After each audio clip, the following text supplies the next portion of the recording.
Meu nome é Dani e estarei lendo o texto de Hildegard Schneider, autora e líder do ministério World Wide Wings. O tema de hoje é: o que Yeshua cumpriu em nós?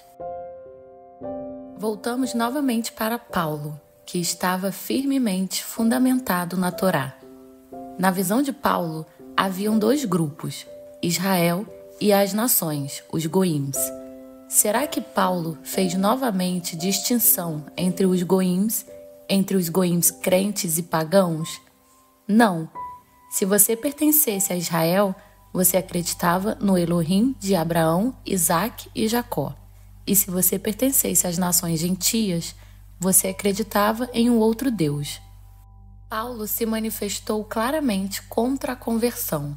Para ele, os gentios continuavam sendo gentios, exceto pelo fato de que deveriam parar de adorar deuses estrangeiros e, em vez disso, adorar o Elohim de Israel. E Paulo viu desta forma: porquanto, a partir de vós, não somente a palavra de Elohim foi proclamada na Macedônia e na Acaia, mas também a vossa fé em Elohim tornou-se conhecida em todos os lugares, a ponto de não ser necessário que acrescentemos mais nada a isso, porque todos eles relatam de que maneira fomos recebidos por vós e de que maneira vos convertestes dos ídolos a Elohim, para servirdes ao Elohim vivo e verdadeiro. 1 Tessalonicenses 1:9.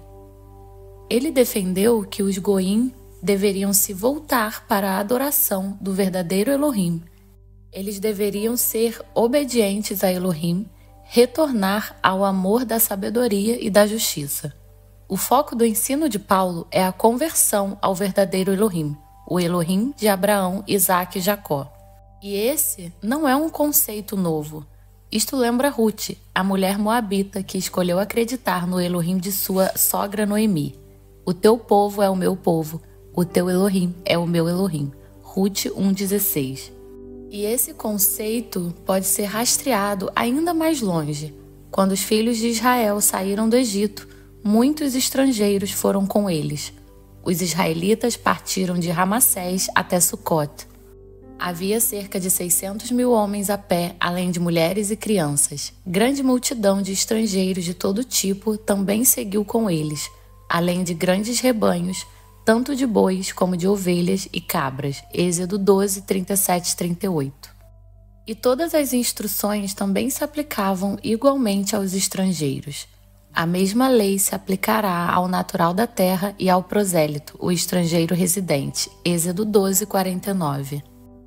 Portanto, a Torá também se aplica a nós, não apenas à tribo de Judá, pois todas as 12 tribos e os estrangeiros estavam no Monte Sinai quando Elohim deu as 10 palavras, ou como são chamadas, os 10 mandamentos.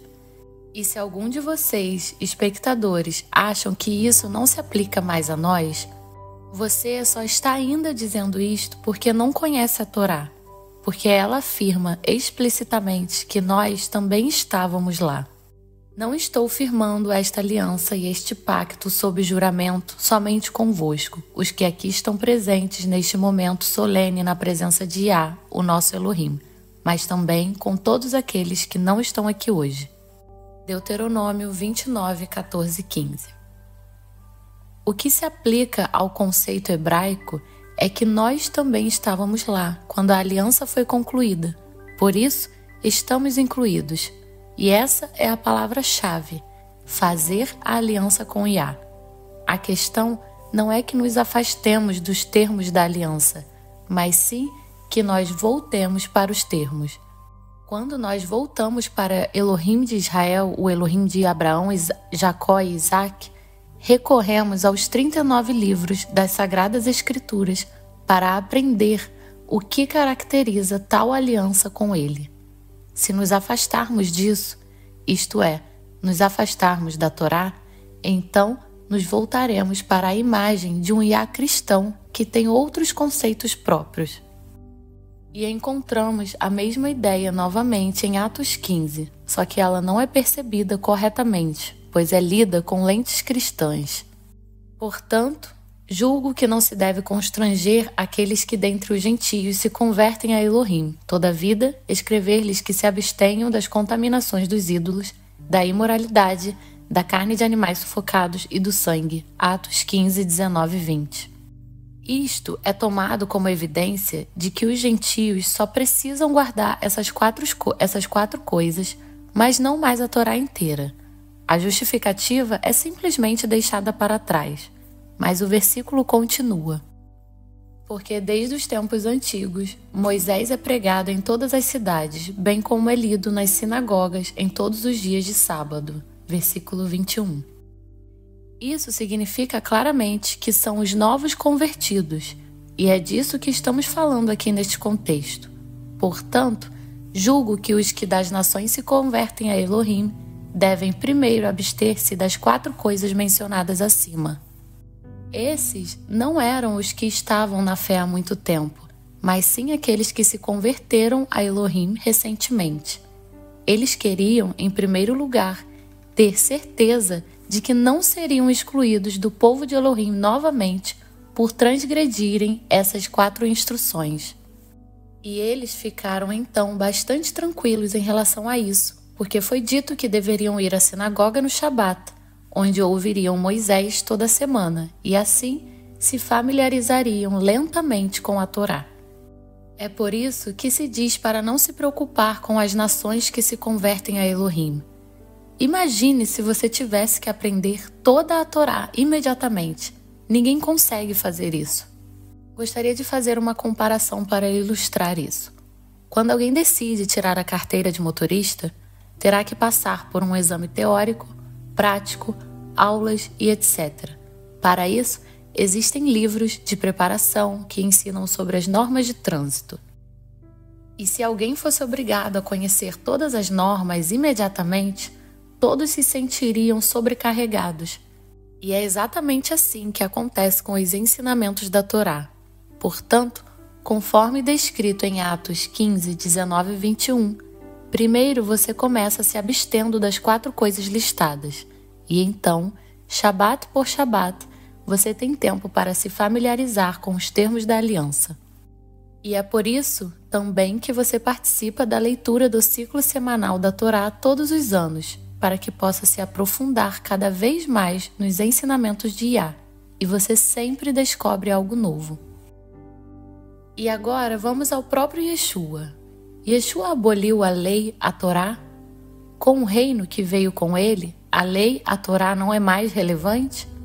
Ele aborda essa questão em Mateus 5. Não penseis que vim destruir a lei ou os profetas. Eu não vim para anular, mas para cumprir. Mateus 5,17. Ele responde a esta pergunta de 2 maneiras, uma negativamente e a outra positivamente. Primeiro, a sua resposta é negativa. Não penseis que vim abolir a lei ou os profetas. E depois, positiva. Não vim para anular, mas para cumprir. Ele aceita a opinião de seus ouvintes e a contesta. Não penseis. O que essas pessoas não deveriam pensar? Eles acreditavam que o Filho de Elohim veio a este mundo para abolir a lei ou os profetas. E muitos ainda pensam assim nos dias de hoje. O que significa o termo cumprir em relação à lei e os profetas? Para responder a essa pergunta, vamos primeiro para um evento relatado nos Evangelhos que ocorreu logo após a ressurreição de Yeshua.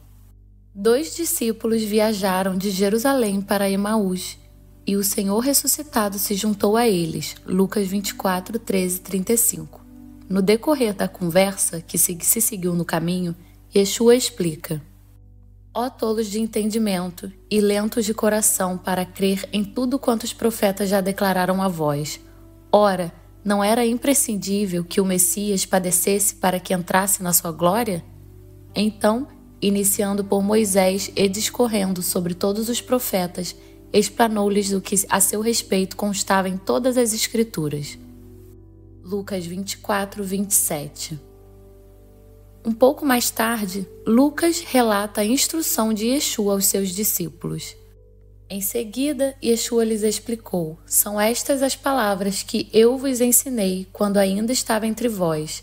Era necessário que se cumprisse tudo o que a meu respeito está escrito na lei de Moisés, nos profetas e nos salmos. Lucas 24:44. O que significa quando Yeshua diz que ele veio para interpretar a lei, a Torá, corretamente? 1. A declaração de Yeshua, não penseis que vim destruir a lei ou os profetas, eu não vim para anular, mas para cumprir, significa Yeshua veio para interpretar corretamente a Sagrada Escritura, o chamado Antigo Testamento. Interpretar corretamente significa interpretar no espírito de Elohim. Como sabemos, os escribas e fariseus também interpretavam a palavra de Elohim, o chamado Antigo Testamento. Eles conheciam melhor o hebraico do que qualquer um de nós, mas ainda assim interpretaram mal a lei. 2. Yeshua não apenas cumpriu a lei, Torá, e os profetas ao mostrar como interpretar a lei corretamente. Ele também cumpriu a lei e os profetas, tornando a lei e os profetas uma realidade nele. 3. Yeshua também veio para cumprir a lei, Torá, em nós.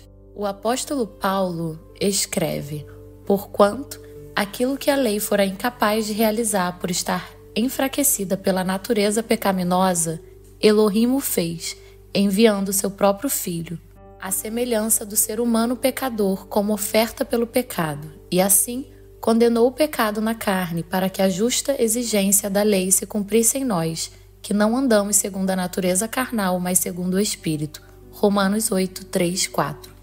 Yeshua veio para cumprir a lei e os profetas em nós, dando-nos um novo coração. Com isso, ele cumpriu a promessa da nova aliança, sobre a qual o profeta Jeremias profetizou pela primeira vez com clareza inconfundível. Ele prometeu isso pouco antes da destruição de Jerusalém e do templo. Dias virão, afirma Yah, quando estabelecerei uma nova aliança com a casa de Israel e a casa de Judá. Não será como a aliança que firmei com seus antepassados. Eis, no entanto, a aliança que celebrarei com a comunidade de Israel passados aqueles dias. Afirma Yah, registrarei o conteúdo da minha Torá, a lei, na mente deles e a escreverei no mais íntimo dos seus corações. Assim, serei de fato o Elohim deles e eles serão o meu povo. Jeremias 31, 31, 33.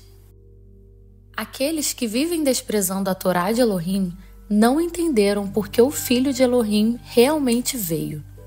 Pois o reino de Elohim não consiste na abolição da Torá, mas em seu cumprimento. Sejam todos ricamente abençoados.